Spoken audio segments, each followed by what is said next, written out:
Hello everyone, in this video we'll be looking at the last two questions from our tutorial for chapter 22. So we have question 4. It says, in details explain using your own words in which situation the increase in debt ratio, that is a debt as a share of GDP, will be larger. Okay, so here we are comparing the level of debt to the level of output growth in the economy.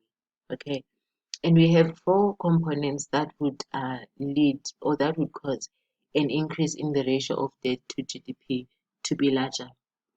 Firstly, we have real interest rates. Okay, we know that whenever government borrows money, there is an interest to be paid on that loan, right? And that interest is dependent on the riskiness of the investment. So sometimes investors would ask for higher interest rates when they feel that their investment is riskier.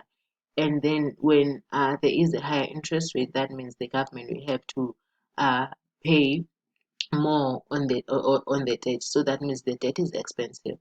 Okay. So when we have higher real interest rates, that will cause an increase in the ratio of debt to GDP to be larger. And also this means that if if government is running a primary deficit that is equal to zero, then the debt will increase at a rate that is equal to the real interest rate. Okay. So when we have higher real interest rates, that will cause an increase in the ratio of debt to GDP to be larger. Okay. Secondly, we have the growth rate of output, right? So we know that there is GDP growth in the economy. So when there is when GDP is growing, the ratio of debt to GDP will grow more slower. So that means it will grow at a rate that is equal to the real interest rate, but then we have to minus the growth rate of output, right?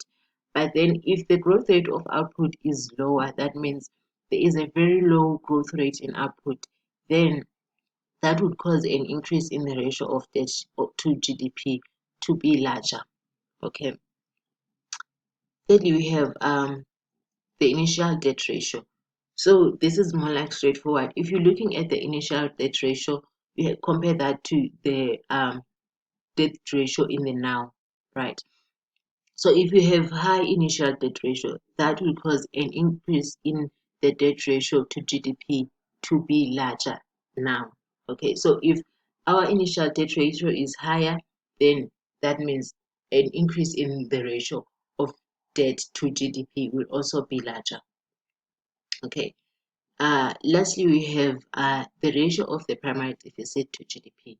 Okay, so if you remember very well, when we're explaining the deficit and the debt, we explain the deficit as how much government borrows now, and the debt as a collection, as a stock of past deficits. Okay, so if right now there is a higher ratio of the primary deficit to GDP, that also it relates or it corresponds directly as to an increase in the ratio of debt to GDP, right?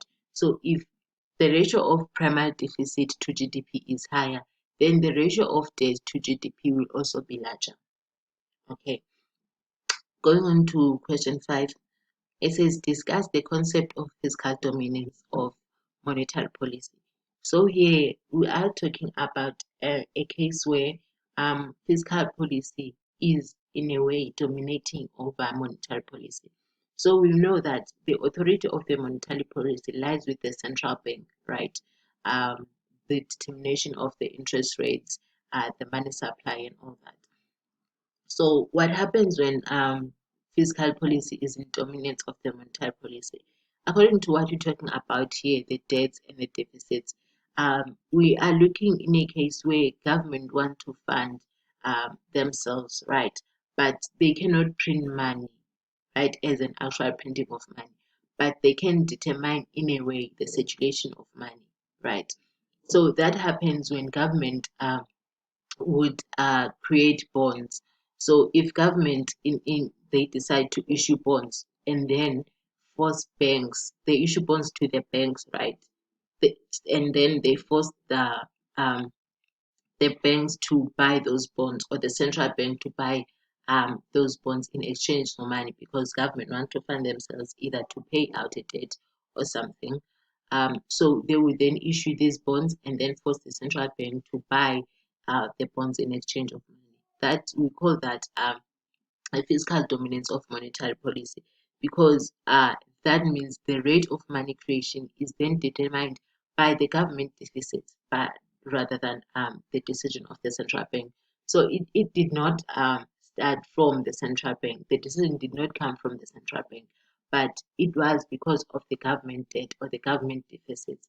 And then when government decided to issue bonds, they kind of forced the hand of the fiscal policy, because we know that the authority of the fiscal policy lies with the bank. So they kind of force their hand as the fiscal policy authority to the monetary authority. Okay, I hope you guys understand this. So the government, because of there is a deficit and the government needs money, right? But they cannot actually print money. Then they issue bonds to the central bank, and when the central bank buys those bonds and give them the money to the government, we call that the creation of money determined by the government deficit rather than by the central bank. So it was not a decision of the central bank. Okay, so that's it for this video. Thank you so much.